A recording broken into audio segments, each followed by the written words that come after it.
Work hard, dream big, never give up.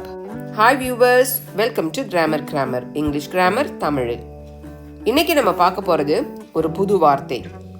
ஒவ்வொரு வருஷமும் டிக்ஷனரியில் புதுசான வார்த்தையை சூழ்நிலைக்கு ஏற்ற மாதிரி சேர்த்துக்கிட்டே இருக்கிறாங்க. அந்த மாதிரி ரீசெண்டாக ஹாரி பாட்டர் அப்படின்ற படத்தில் நடித்த ஹீரோயின் எம்மா வாட்சன் அப்படின்றவங்க ஒரு புது வார்த்தையை யூஸ் பண்ணியிருக்கிறாங்க. அந்த புது வார்த்தையை டிக்ஷனரியில் சேர்த்துருக்குறாங்க. அந்த வார்த்தை என்ன அப்படின்னு பார்த்தோம்னாக்கா செல்ஃப் பார்ட்னர்ட். இந்த செல்ஃப் பார்ட்னர்ட் அப்படின்ற வார்த்தை ஒரு அட்ஜெக்டிவ். ஏன்னா இது ஒரு நவுனை டிஸ்கிரைப் பண்ணுது. நவுன் அப்படின்னா உங்களுக்கு தெரியும், பெயர் சொல். எல்லா பெயர்களையுமே நம்ம நவுன் அப்படின்னு சொல்லலாம். அந்த மாதிரி ஒரு நவுனை இது டிஸ்கிரைப் பண்ணுறதுனால, நவுனை பற்றி நம்மளுக்கு எக்ஸ்ட்ரா இன்ஃபர்மேஷன் கொடுக்கறதுனால இந்த செல்ஃப் பார்ட்னர்ட் அப்படின்ற வார்த்தையை நம்ம அட்ஜெக்டிவ் அப்படின்னு சொல்கிறோம்.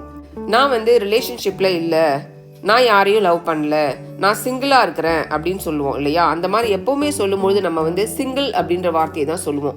உங்களுடைய ரிலேஷன்ஷிப் ஸ்டேட்டஸை நீங்கள் சொல்லும் பொழுது சிங்கிள் அப்படின்ற வார்த்தையில் நீங்கள் மீன் பண்ணுவீங்க. எப்போவுமே சிங்கிள் அப்படின்னு சொல்கிறத விட ஒரு பாசிட்டிவாக நம்ம செல்ஃப் பார்ட்னர்ட் அப்படின்ற இந்த வார்த்தையை யூஸ் பண்ணலாம். பாருங்கள், இந்த செல்ஃப் பார்ட்னர்ட் அப்படின்னா மீனிங் என்னன்னாக்கா single or not in a relationship. நான் யாரோடையும் எமோஷ்னலாக எந்த உறவுலையும் நான் இல்லை. நான் எமோஷ்னலாக யாரோடையும் உறவில் இல்லைனாலும், நான் யாரையும் லவ் பண்ணலனாலும் நான் ஒரு அமைதியான ஒரு திருப்தியான வாழ்க்கையை லீட் பண்ணிகிட்ருக்கேன் அப்படின்னு நம்ம சொல்லுவோம் இல்லையா? அதை தான் நம்ம செல்ஃப் பார்ட்னர்ட் அப்படின்னு சொல்கிறோம். நானே எனக்கு பார்ட்னராக இருக்கிறேன், நானே எனக்கு கம்பேனியனாக இருக்கிறேன் அப்படின்னு நம்ம சொல்கிறது தான் self partnered. Not in a romantic relationship, but happy to be single and content with one's own company. யாரோடையும் ரொமான்டிக் ரிலேஷன்ஷிப்பில் இல்லை, யாரையும் லவ் பண்ணல, ஆனால் சிங்கிளாக இருக்கிறதுலையே நான் ஹாப்பியாக இருக்கிறேன், ஒரு மன நிறைவான ஒரு வாழ்க்கையை வாழறேன், எனக்கு நானே கம்பெனி கொடுத்துக்கிறேன், அதில் நான் திருப்தியாக வாழறேன் அப்படின்னு நம்ம சொல்லுவோம் இல்லையா? அந்த மாதிரி ஒரு ஸ்டேட்டஸை நம்ம சொல்கிறதுக்கு இனிமேல் நம்ம சிங்கிள் அப்படின்ற வார்த்தையை யூஸ் பண்ணாமல் செல்ஃப் பார்ட்னர்ட் அப்படின்ற வார்த்தையை யூஸ் பண்ணலாம். The person who finds happiness in a partner who is none other than himself is called self-partnered. யாரோடையாவது ஒரு உறவில் இருந்தால் தான் நம்ம சந்தோஷமாக இருப்போம் அப்படின்னு கிடையாது. அவங்களே அவங்களுக்கு ஒரு கம்பேனியனாக இருந்துப்பாங்க, ஒரு பார்ட்னராக இருந்துப்பாங்க. அந்த மாதிரி இருக்கிறவங்கள, அதில் அந்த மாதிரி இருக்கிறதுல சந்தோஷமாக இருக்கிறவங்கள நம்ம செல்ஃப் பார்ட்னர்ட் அப்படின்ற இந்த வார்த்தையில் மீன் பண்ணலாம். Self-partnered is an alternative for the word single as a relationship status.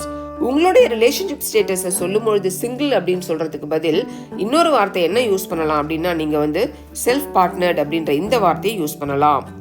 The word single has more of a negative connotation, but the term self-partnered focuses on positive aspects of singlehood.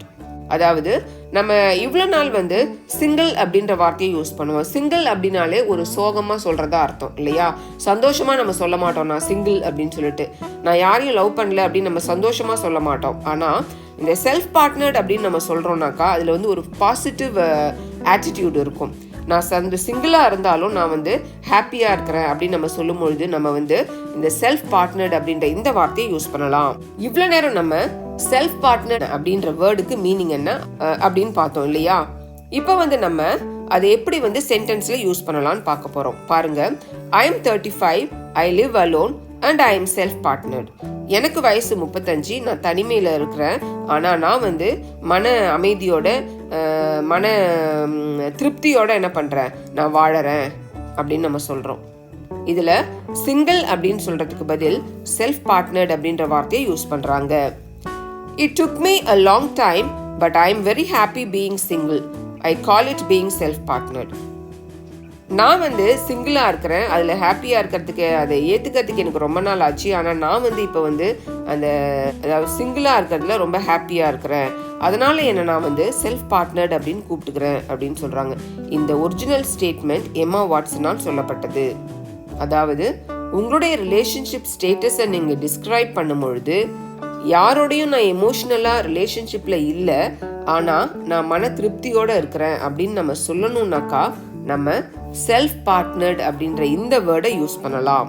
என்ன viewers, இன்னைக்கு நம்ம self partnered அப்படின்ற வார்த்தைக்கு meaning என்ன, அதை நம்ம எப்படி சென்டென்ஸில் use பண்ணலாம் அப்படின்றத கற்றுக்கிட்டோம் இல்லையா?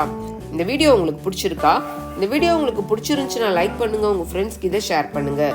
இந்த வீடியோ இன்ஃபர்மேட்டிவாக இருக்குதுன்னு நீங்கள் நினச்சிங்கன்னா நம்ம சேனலை சப்ஸ்கிரைப் பண்ணுங்கள். அப்படியே பக்கத்தில் இருக்க பெல் ஐக்கானை ப்ரெஸ் பண்ணுங்க.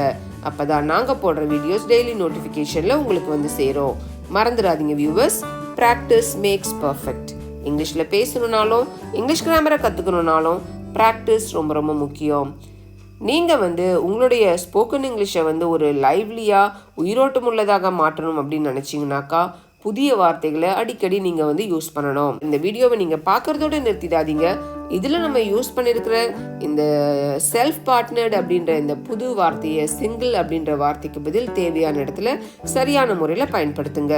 ப்ராக்டிஸ் பண்ணுங்கள், இங்கிலீஷில் பேசுங்க, கான்ஃபிடென்ஸை உயர்த்துங்க. Thank you viewers.